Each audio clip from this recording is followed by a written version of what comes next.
Hello everyone and welcome to my YouTube channel BNB Daily Spoiler. Get ready for a shocking moment that no one saw coming. Dylan and Will near sharing a kiss. Ivy sees Dylan and Mulneri kiss while a rich buyer visits Steffi and Electra. Electra says Dylan is her best friend, but they don't really trust each other. She told her best friend what to do after inviting her to stay with Will. Electra got very angry when she found out that Will and Dylan had eaten chicken together. She told her to stay away from her man.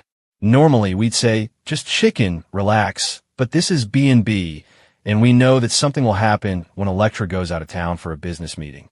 One of them will be Dylan dancing for Will. Speaking of warnings, Steffi rushed to the pizzeria to tell Deacon to stay away from her mother after telling her own mother to do the same. The heart wants what it wants, but they should really listen to her, even though they both know their lives could be in danger. Please tell us what you think about what's coming. Please note that the pictures used are from earlier episodes, but we do update them from time to time during the week. Dylan's golden opportunity, Steffi's change, and Katie's questions. On Monday, January 26th, spoilers for The Bold and the Beautiful say that Katie Logan Spencer has more questions and Steffi Forster will change. Dylan also gets a short, but unexpected, chance to work. Dylan will try to convince Electra Forster in the Forster design office that there is no need to worry.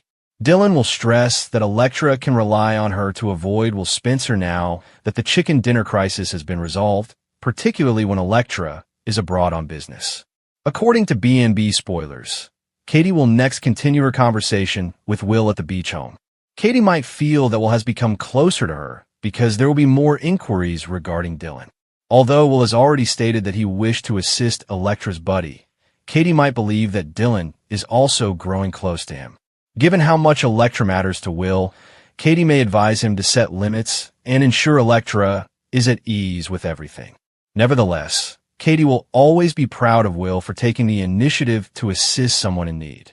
Given that she could use the money, Katie could even want to help find Dylan a place at Logan. Dylan will find another temporary job opportunity in the interim. Steffi may find herself in a babysitting situation since she will abruptly switch and take Ivy Forster's, Ashley Brewer, place on the trip to San Francisco. Hayes Finnegan feels at ease with Dylan, and she could use any money Steffi would give her to keep an eye on him until John Finnegan can take over. In any case, Monday's episode may set the situation for Dylan and Will to wind up watching Hayes on Tuesday's show.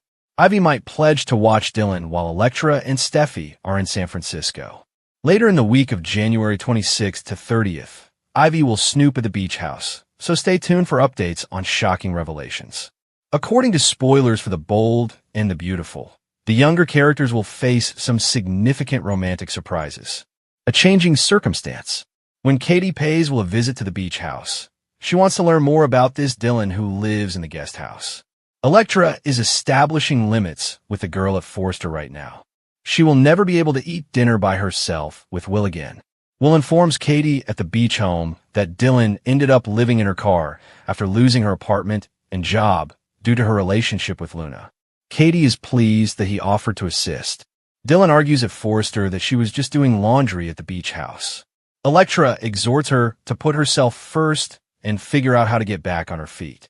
If she was offended, Dylan apologizes. When Dylan inquires about a position at Forster, Electra tells her it won't be feasible. There won't be a vacancy there for some time. Dylan accepts the news with grace despite his surprise. She will resolve this and ensure that she is no longer in Electra's path. Dylan B&B. Katie continues to express her pride in Will for taking Dylan in at the beach house. Will is amazed at how much things was in her car. She was obviously living in her back seat. One of Electra's closest friends, Dylan, had to assist her. Dylan continues to thank Electra for having faith in her at Forster. Electra informs her that she and Ivy will be spending a few days in San Francisco on business. While she is away, she must follow the guidelines and remain in the guest apartment. She has nothing to worry about, Dylan tells her. As Electra says, she doesn't want to feel deceived once more. They embrace. Can we discuss how Ivy Forster is B&B's true issue? It's not normal to peek through windows. Can we speak about Ivy stalking Will through the window while Dylan flirts with him on B&B? Spying by an adult woman is unacceptable. Ivy is an adult woman stalking a young man through a window, which is even worse than Dylan crossing the line. TLDR, while everyone is preoccupied with Dylan making advances at will while Elektra is away on the bold and the beautiful, could we just talk about the fact that Ivy Forrester is seeing them from a window? We must discuss the extreme inappropriateness of an adult woman spying on a young man. Let's deal with the actual ick here. We have a major problem after the release of the BNB preview video. It is a concern that Dylan ended up in Will's lap while Elektra was away in San Francisco. Yes, she made a commitment to respect boundaries, but she broke it right away. Indeed, Will may be on the verge of making a grave error. All of that is visible to us. However, is it possible for us to discuss the fact that Ivy Forrester is stalking the beach home by peering through a window? According to teasers for The Bold and the Beautiful, Ivy uses the glass to see Dylan and Will in a precarious situation. Not because she happened to pass by. Not because she received an invitation. Like a neighborhood creep, she is aggressively observing them through the window. Ivy Forrester has reached adulthood. Will is a young man. And why exactly is she spying on him? Due to the fact that he is seeing a member of her family? That isn't safeguarding. It's strange. That is intrusive. Anyone else who engaged in such activity would be subject to a restraining order. Ivy is worse than Dylan. Let's be clear, Dylan's actions are completely wrong. She was given a place to stay, boundaries were established, and she is breaking all of them. It would be a violation of Elektra's friendship and trust if she attempted to kiss Will. Her actions are not at all acceptable to us. The problem is that Dylan is a young woman in a precarious circumstance who is making a poor decision under pressure. Although it's incorrect, it makes sense from a human perspective. In contrast, Ivy deliberately chose to visit the seaside house and observe via a window. That isn't a rash error. That is deliberate creepiness. She set herself up outside a house to see what was going on inside. What kind of behavior is appropriate for an adult? What is Ivy's ultimate goal in this situation? According to teasers for The Bold and the Beautiful, Ivy is already upset that Steffi gave Elektra the San Francisco business trip instead of her. Ivy is gathering information about her cousin's boyfriend because she is upset over being ignored. Will she share what she's seen with Elektra? Most likely. However, it's unclear if she's doing it to keep Elektra safe or to cause trouble since she's upset about the business trip. We don't think she has good intentions given her current demeanor. Furthermore, even if she has excellent intentions, the approach is still completely unsuitable. Windows are not used to spy on people. You don't stand outside a person's house and observe their personal time. By being a peeping Tom, you avoid putting yourself in circumstances that are unrelated to you. Dylan went too far. Will might go too far. However, Ivy has gone too far by inviting herself to witness their intimate time, and we must stop acting as though it's acceptable simply because she saw them acting improperly. Dylan was caught in the act.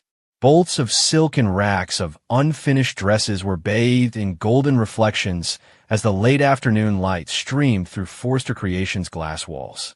Everything appeared flawless at first glance, beautiful, under control, and glitzy. However, unrest was already seeping into the fabric of the Forrester world behind that polished quiet. Dylan McAvoy was by himself in the design office, staring at the computer screen with his mouth clenched. In the monitor's corner, a Forrester logo shone. His fingers wavered over the keyboard, uncertain, torn. He whispered to himself, "This is just business. No one is harmed." However, he knew in his heart that was untrue. Dylan had been discreetly providing material to an outside buyer for weeks, including exclusive projections, early designs, and unique sketches. It began modestly. A file here, a discussion there. Simple money. Quick cash. And the temptation had been too great for a guy who had spent a large portion of his life believing that he never really belonged in the Forrester dynasty. Dylan was unaware that someone had already begun to notice the flaws. Steffi Forrester emerged from her office across the hall, her instincts humming, tablet in hand. The figures didn't lie, and they hadn't been adding up lately. Disparities in inventory, leaks of concepts. Before they even made their Los Angeles debut, designs began to appear abroad. Forrester Creations was the victim of theft. and Steffi was going to discover who. She stopped when she saw that Dylan's office light was still on. It's interesting, she thought. As Brooke's kid, Dylan was gifted, endearing, and a member of the family. However, Steffi had long since discovered that the people you trusted the most frequently betrayed you. She approached his door in silence. Dylan finally let out a breath inside and hit send. The file was uploaded. The transaction was completed. The office door opened at that precise moment. Dylan, he whirled around, his heart slamming into his ribs. With her arms folded and her eyes unblinking, Steffi stood there. "Are you working late?" she inquired calmly. Dylan forced a grin. "Yes, just attempting to maintain the lead." Steffi's eyes darted to the screen behind him. The folder that is open. The strange email address. The obvious expression of remorse on his face. "Ahead of whom?" she inquired. There was a deep, perilous silence between them. Dylan hurriedly answered, "Steffi, I can explain," and sprang to his feet. She said, "Oh, I'm sure you can. However, I'd really like to know why one of our private design files was just sent outside the company." His face lost its color. In the Forrester universe, words spread quickly. In less than an hour, Ridge Forrester was standing in the main design area, hardly able to control his rage. Nearby, Brooke sat with a worried expression on her face. Hope lingered nearby, caught between incredulity and loyalty. Dylan stood vulnerable in the middle of it all. Ridge responded in a low, angry voice. "I trusted you. Everyone did." "Please, Ridge," Brooke begged. "He is my son," Ridge retorted, "and he's an adult. A grown-up who understood exactly what he was doing." Dylan took a deep breath. "I didn't intend for it to get this far," Steffi firmly stated, "but it did, and now we have to deal with the fallout." Hope moved forward and looked into Dylan's face. "Why?" she murmured. "Why would you put everything at risk?" Dylan turned to face his mom, at the family that had always seemed just a little bit out of grasp. He said, "I was sick of being the extra, the near Forrester. People smiled at the person, but they never made a decision. I desired something that belonged to me." Tears welled up in Brooke's eyes. "You had us already." Dylan averted his gaze as guilt overcame him. However, the drama was far from over, because someone else was observing the family's argument from outside Forrester Creations. As he hung up the phone, Bill Spencer leaned back in his office chair and a slow, knowing smile came across his face. So, Dylan McAvoy finally slipped, he thought to himself. The buyer had been Bill. Furthermore, he didn't intend to descend by himself. The scandal erupted the following morning. Internal betrayal was alluded to in headlines. Purchasers began to inquire. Investors wanted explanations. With each hour that went by, the pressure increased. Steffi held her ground while Ridge paced his office. "We must set an example," she declared.